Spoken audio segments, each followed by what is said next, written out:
gallery, please do not encourage me.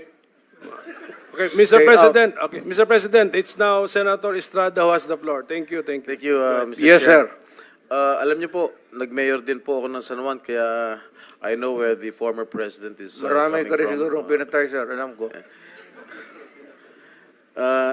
Mr. Chair, Mr. President, bibigyan ho namin kayo ng pagkakataon to air your side dahil nung napanood ko po yung mga revelations ng mga resource persons sa Quad Committee sa House of Representatives. Marami po mga revelations po ang mga naglabasan, katulad po ng kay Colonel Garma. Ang sabi po niya, she received a call from you sometime in May 2016. Can you confirm this, Mr. President? Ay, hindi ako tumatawag ng pulis. Bahay? Yung sabi niya doon sa bahay? Hindi ko pinapupunta ng... Before you assumed the presidency, you were still president-elect at the time. Sabi niya May 2016. So I presume you were still president-elect, Mr. President. I do not remember Calling her. calling her. And for what? Yung presidente ako, nandyan na yung lahat nasa akin na ang... Ang sabi po kasi niya dun sa kanyang revelation dun sa Quad Committee, nagpapahanap din po kayo ng isang police officer na miyembro ng INC. Tama po ba ito? Yun po ang sinabi ni Colonel Garma ron sa Quadcom, sa House of Representatives, yun ang Pangulo. I hate to say this, but nagsisinungaling yung gagang yan. Bakit ako mamili ng Iglesia ni Cristo? Di, yung mga aglipay, pati isali ko na lang. Yung Mormons. Why would I zero in sa Iglesia ni Cristo? For what reason? Yun po ang sinabi ni... Kaya, sir, Opo. I am just trying to explain ko kung bakit ako magpatawag ng Iglesia ni Cristo. Di, ipatawag ko na lang yung Mormons, pati yung aglipay. Trabaho nila yan, sir. Ako, Mayor Presidente. Wala akong pakialam kung anong relihiyon ninyo.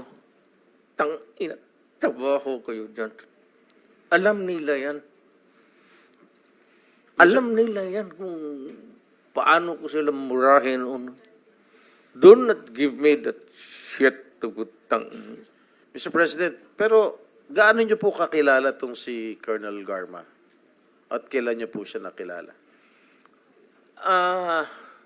Saan ba ito nagka-problema itong babae na ito? Hiwalay ito sa asawa eh. Si Niligawan Bilila niyo ba po? yun? Oh, si Bilila. Niligawan niyo po? Sino? Si Garma?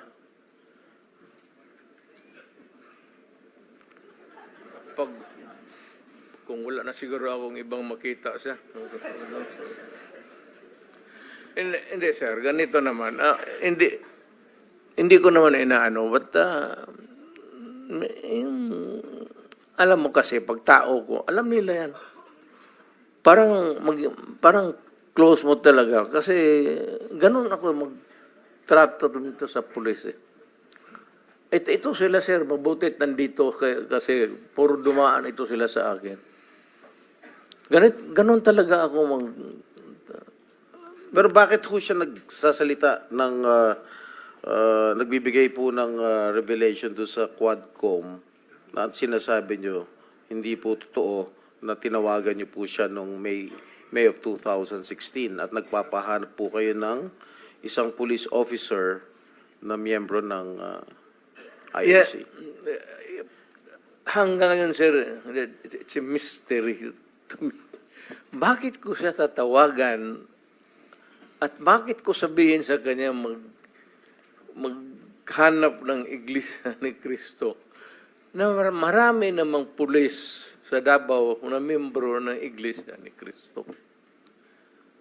Why would I specify a person belonging to a religious sect when as a matter of fact, there are a lot of policemen who are members of the Iglesia ni Cristo in Davao City. What would be the point of asking for a special person? Hanggang ngayon, sir, hindi ko nga ma-fathom. So sabi ko, well, I don't know, but it's a lie. Or making up stories. I don't know what she's driving at o ano ang gusto niyang Motibo. ipalabas sa at the end of the story. Mr. President, kilala niyo ba ho itong si General ba ito? Leonardo? Colonel Leonardo. Yes, sir. Sino po ang nagrekomenda sa inyo na i-appoint po si General Leonardo? Kasi base ho rin sa testimonya ni Colonel Garma, siya yung nagrekomenda kay Leonardo sa inyo para i-appoint. Totoo po ba? Wala, sir, kasi alam mo, I cannot create a unit sa police because we do not have that kind of authority now. Hindi ako pwedeng magtawag ng police dito o sige, kayo ang unit and you are, you do this job.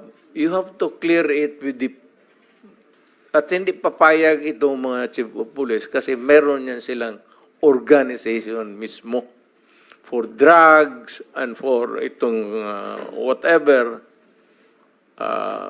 mga specialized narcotics, tapos itong mga smuggling. Hindi. Kasi po ang testimonya po ni Colonel Garma sa Quadcom sa House of Representatives, tinuturo po niya itong si Leonardo na nagbibigay po ng reward money sa mga police officials na nakakahuli o nakakapatay po ng mga drug pushers. Gusto ko lang, at least you can air your side, Mr. President, kung talagang totoong may reward money o wala. Sir, sagutin kita ng ganito. Bakit ako magbayad sa kanila? Trabaho mo nila yan. Kung may pera, bulsa ko na lang. If there is a fund for that, why would I give it to them? Trabaho nila yan eh. The best that I could minsan is pupunta ako. Iyaya ko yan sila na magkain. Or kung may mga problema sila na personal, alam mo sir, ganito yan eh. Yung police sir, maliit lang talaga yung sweldo. Maliit talaga, hanggang ngayon maliit talaga ang sweldo. Pag hindi pumasok ang local chief executive o city mayor at may problema ang personal yung police, cancer ang asawa. Sweldo. Walang ibang puntahan yan, ikaw. Pag hindi mo tinulungan ang policer, patay. Yung sweldo nila cannot cope up with the demands of mga problema. Minsan, yung tanungin ko, ilan ang anak ko? Nagsabi, alam nila yung istasyon. Sa istasyon nila, yung station commander yan sila. Tapos magtanong ako sa isang polis, ilan ang anak mo? Sabihin, 6. Sir, ito prangkahan. Nagagalit talaga ako. Putang.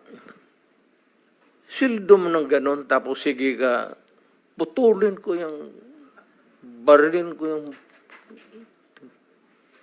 ganon. Nandito man sila, sir. And you can ask them. Stricto ako sa kanila, pero kaibigan ko sila. Ano ako sa policer? Because pagka may problema sila, nandyan ako sa kanila. Pro-police talaga ako at matagal akong nagturo sa Police Academy kasi noong practicing lawyer ako, wala masyado akong kita kasi bata pa ako. At maaga akong nag-asawa, magkaroon ako ng anak, kulang panggatas, kaya ako nagturo sa academy, kaya yan sila dumaan lahat sa akin. Lahat yan sila nakatikim ng lecture sa akin, sir. Wala akong sinabi sa kanila na pumatay ka ng tao, barilin mo, nakatalikod, ano yung sa law school ko, sir, yun ang tinuturo ko sa kanila. Yung criminal law ko, dito sa law school ko, yun ang dinala ko sa kanila. At mas maganda, kasi natitempla ko, I could use the common yung lingwahe nila. Kaya malapit yan sila sa akin. Pero alam nila pag nagkasala sila, alam nila yan. Pagka sinabi ko nga sa kanila, ito, pardon, allow me to use the word. Sinabi ko talaga sa kanila, putang ina kayo mga polis kayo. Huwag kayong pumasok dyan sa droga. Huwag kayong pumasok sa kidnapping. Kasi ako mismo, ako ang papatay sa inyo. Ako ang magbaril sa inyo. Totoo yan, sir. Ano yan? Buhay man sila lahat. Sabi ko, putang ina, huwag kayong pumasok dyan. Let's say kayo. Papatayin ko talaga kayo. Kaya yung pulis na nagkasala, sir, mga ganon, either pagka nagkasala, wala na. Mawala. Mawawala po. Yung tanongin mo yan sila. Kasi sabi ko, papatayin ko talaga, putang ina, pag nakita kita, patayin kita. At kung tanongin mo ako, sir, na may pinatay ako, hindi man ako ang iniimbestiga ngayon, so hindi ako sabi na totoo. Mag-line na lang ako kay... Ako na lang po magtatanong, meron na ba ho kayong pinatay, Pangulo?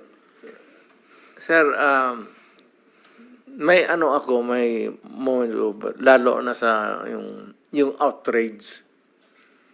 Yung hindi ko matanggap yung minsan yung pamilya na ubusin mo, patayin mo, tapos i-rape mo.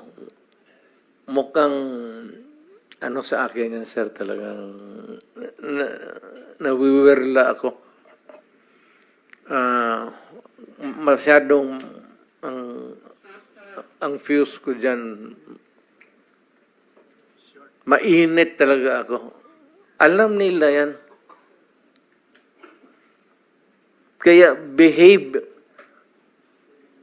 Sir, ito tanongin mo, prangka-prangka. Nandito, or citizens of this country, anong pinaka-safe na city for the longest time hanggang ngayon? Tanungin ko kayo. Nung panahon po ng tatay ko, San Juan po. Kasi sir, binaback-upan ako ng tatay mo. O totoo, wag na lang tayo ilabas na lang natin.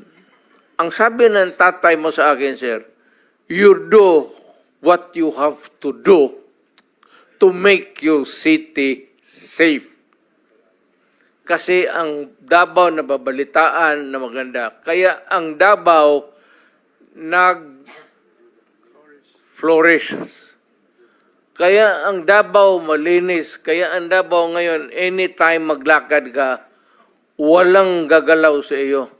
Alam ng tao kasi pag magkamali sila, hindi yung police, they have to deal with me. Dapat ako ang imbestigahin dito ko extrajudicial killing. Wala yan sila. Ako mismo ang... Mr. President, noong time na mayor ka, merong police na nag-involve sa droga sa Davao? Marami, sir. What happened to them as far as you know, Mr. President? Ayan sila. Sila ang may alam. O, sige, Hindi. tanungin natin sila. Mr. Sinabi President. ko. Sige. Sabihin mo,